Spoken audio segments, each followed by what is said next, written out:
Mga boss, magandang araw sa inyong lahat at may gagawin tayong Sakura na Sakura Crown. Yan. So, yung Sakura at saka Crown, isa lang yan dito sa atin. Crown para sa speaker at saka ilang power amplifier. Yung Sakura, may mga labas din sila ngayon na power amplifier, pero more on integrated amplifier sila. So, ito nakagawa na ako dati, EV5 Auto K. So, nakagawa ako dati nito, siguro hindi pa ako nagba-vlog. Ngayon pa lang siguro ako makakapag-vlog ng ganito. So 5 Auto K, ewan ko kung anong nangyari. Bakit may 5 Auto K? Mayroong 5 Auto A, 5 Auto B, 5 Auto H. Ito 5 Auto K. Tapos may 5 Auto C pa, diba? Pero dito kung titingnan nyo naman yung features niya, mayroong MP3 input. Usually yung MP3 input dati dito nakalagay or dito. O nabago lang ang position siguro. Pero so far, itong 5 Auto K na Sakura ay ang volume niya parehas lang sa 5 Auto A and B ng concert mic volume at saka echo. Yung 5 Auto 4 at saka 5 Auto 3 na Sakura, dalawa yung volume. So dito same lang din, karaoke, tone direct, tapos surround. Tapos sa taas yun naman yung common selector switch para sa input at saka sa speaker volume. So yung features niya halos same lang din sa mga common na 5 Auto. Ang problema nito ay tawag dito, hindi ata gumagana yung output. Tapos 6 to 7 years sabi ng may-ari na hindi ginamit, pero naitago naman nila ng maayos. Ngayon bubuksan ko to, tapos titingnan natin ano nangyari. Hindi ko na ititesting kasi na-stuck na rin to. So nga pala mga boss, ang mga magpapagawa, ilagay ko na lang dito sa kasi nakakalimutan ko sa video. PM nyo ako sa FB page ko, ilalagay natin sa screen yung FB page. Yan, yung FB page natin. Diyan nyo ako i-message kung may papagawa kayo or magpapa-schedule ng gawa. So paalala sa mga gusto magpagawa or sa mga pupunta sa shop, i-chat nyo muna ako bago kayo pumunta, kasi katulad nito, sample natin. Sarado po ako ngayon. So minsan sarado ako, pumunta kayo tapos walang pasabi. Sarado. Mahirap po, sayang ng oras nyo, di ba? So sayang naman, may iba na siguro na disappoint, hindi na bumalik kasi sa isip nila nagpagod sila pa tapos pagdating dito sarado. Sa part nila may problema din, kasi ba't hindi sila nagsabi na pupunta sila? Kung nagsabi sila na pupunta sila in advance, na-accommodate ko sila na o kaya kung aalis ako sa araw na yan, nasabihan ko sila, di ba? Okay, buksan muna natin to. Yung dito sa huling repair ay may 3 months warranty. Lampas na kasi ang technician si Boss Carlo Alam, yan, 2/25/19. So 2019 niya pa to ginawa. Shoutout sa mga taga Dan Repair Service Center sa Stall 45 Raon Shopping Center 2 Quiapo. Yan, marami po mga paggawaan ng amplifier sa Quiapo. Isa na siguro ito sa, hindi ko sila kilala kumbaga inaano ko lang, pinopromote ko lang. So wala naman tayong masamang tinapay dyan. Kumbaga sinabi lang natin na nung 2019 ang huling gawa, naka-STI na, naka-silpo. Ibig sabihin actually dapat meron din akong ganitong sticker dati, kaya lang nalugi ako nito sa sticker.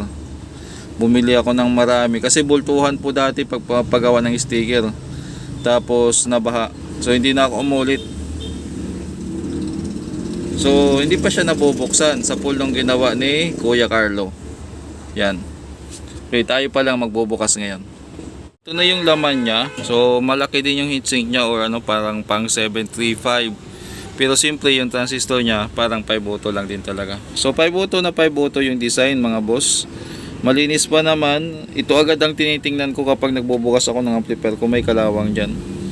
Pero mukhang maganda pa naman, kasi sabi ng may-ari maganda yung pagkata-stock niya. Ito lang kasi kung mapapansin nyo, mukhang nisprayan ng langis. So matik yan, mga potentiometer papalitan na lang natin. Ayan, tanggal na. Tapos kine-check ko agad yung fuse. Kung may putol dyan sa fuse na yan mga boss, matik yan, may bumigay na transistor pero wala naman. So maganda, i-testing natin. Power on natin. Tapos ayan, umilaw. Tingnan natin yung relay kung magsi-switch. Mukhang ayaw mag-switch yung relay mga boss. Sige nga, patayin ko muna. Oh.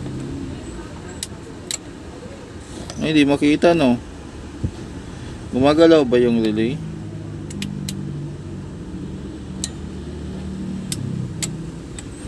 So parang may problema sa relay. Hindi na siya lumalagitik pero parang hindi siya gumagalaw. Ulitin nga natin. Oh. Siguro yun ang dahilan kaya hindi siya tumunog. So check upin na lang natin. So ano ba gagawin? Buksan ko muna tapos troubleshoot. Then balitaan ko na lang kayo. Nagkabit tayo ng DB/DB/CD na input, speaker dalawa. Tapos pinower on natin. Nga pala mga boss, medyo may confusion lang doon. Dalawa pala relay nito. So gumagana na yung relay. Ayan oh. Yan. So hindi ko lang napasin naka-ano lang pala yung selector. Ngayon tinisting ko. Yan, audio. Kinabit ko na kasi nakalasto, pag angat ko siguro nahugot. Akala ko dyan lang. So tinisting ko siya, binulyum ko. Walang sounds. So anong gagawin natin dito? Nakalagay naman siya sa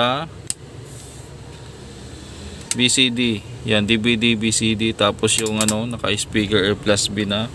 Tone direct, minsan naglulos dito. Ginagalaw-galaw natin. So wala. Ano gagawin? Gagawa muna ako ng audio tracer. Wala pala akong audio tracer mga boss.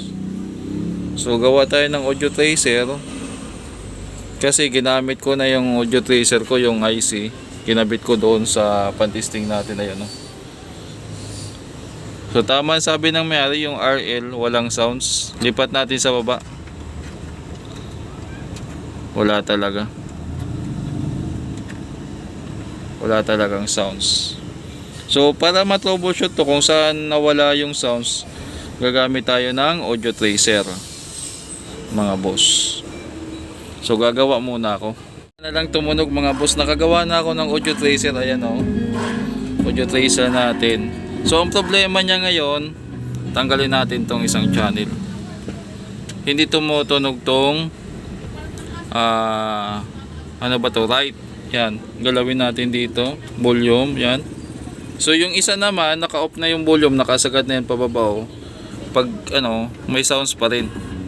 So common issue yan ng mga sira yung potentiometer. So tone direct, wala, ayaw talaga. So gamit tayo ng audio tracer mga boss. Dito natin masusubukan yung audio tracer natin na ginamit kung gumagana. Okay, ito lang. I-clip natin yung ground ng audio tracer dito sa clip natin. Ito yung negative ng ng audio tracer o yung pinaka grounding. Yan. So para ma-sure natin kung gumagana yung audio tracer natin, inject muna natin. Yan. Okay, tapos sa output na tayo mag-check. O gumana na. Ginalaw ko lang to. So may loss dito.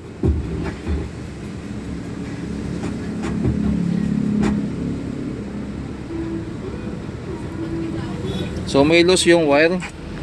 Ginalaw ko to, tumunog oh. Oh. Nawala.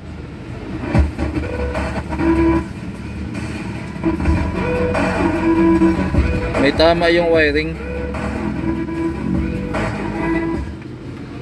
So gagawin natin dito, nag-loss yung terminal, tapos yung pinaka potentiometer. Okay, tapos testing lang natin. Patayin ko na muna tong audio tracer natin. Okay, yun muna tayo mga boss. So tapos na. Nailagay ko na bago na yung mga potentiometer. Ayan, yung switch Bago na rin yan. Ito yung luma. Yan.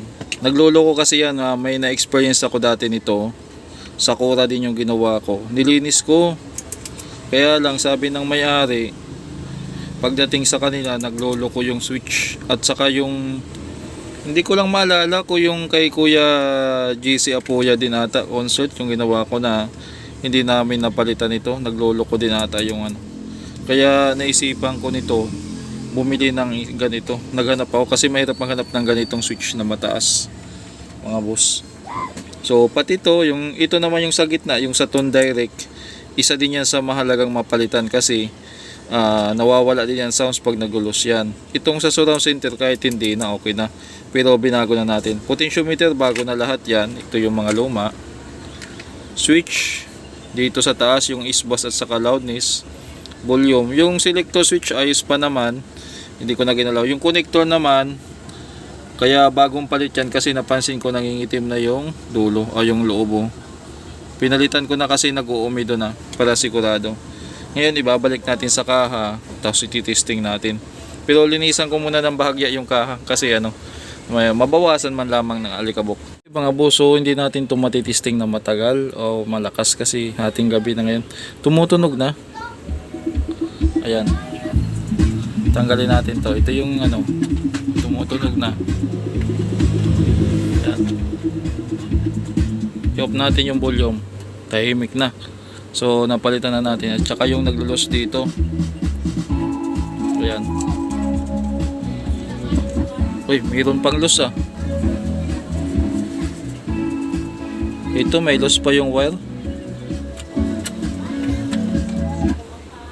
May loss pa pala dito mga boss oh.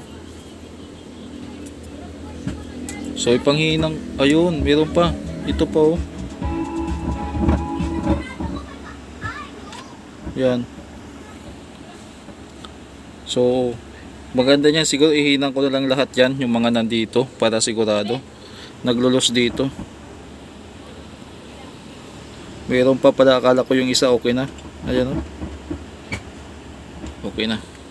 So hinang lang natin lahat para sure dito. Wala naman atang problema. Mamaya check lang natin yan. Tapos bukas para makabilo tayo kasi gabing gabi na. Bukas na lang natin ito ipatugtog ng malakas.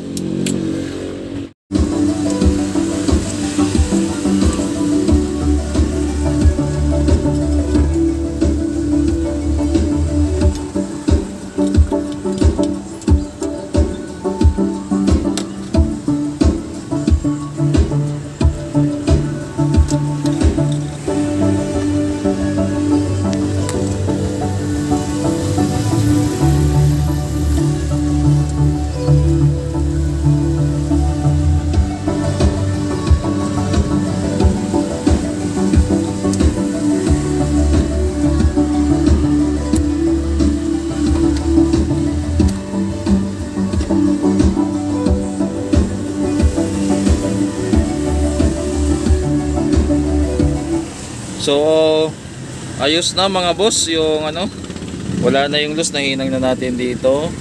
Yung mic na lang pala, testing na lang yan tapos okay na to.